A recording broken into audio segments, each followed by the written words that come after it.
Welcome to Spring LIB. An obtuse triangle has three obtuse angles. This is never going to be true because a triangle only has 180 degrees. We can't have three angles that are larger than 90 degrees. You can only have one.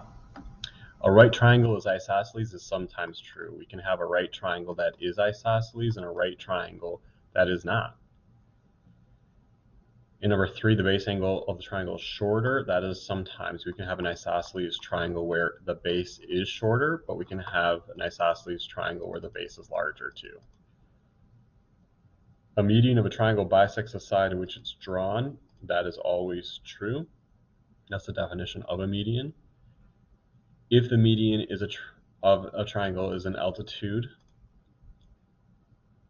then it's also an angle bisector. Yes, this angle would be bisected, so that I believe would always be true. In number 6, if we knew that triangle BEC was isosceles, then we know BE is congruent to CE. We also know the vertical angle is congruent.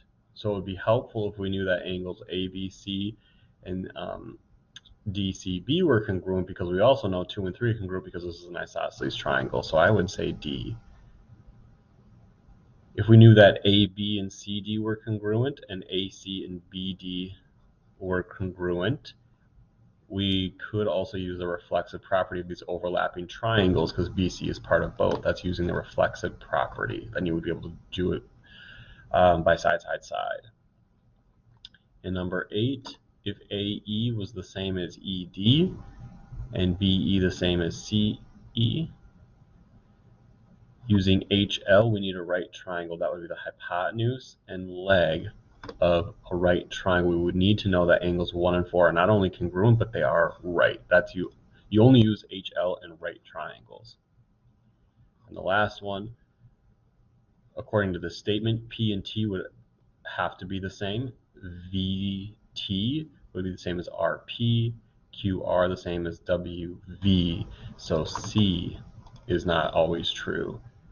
W and Q would have to be the same as well.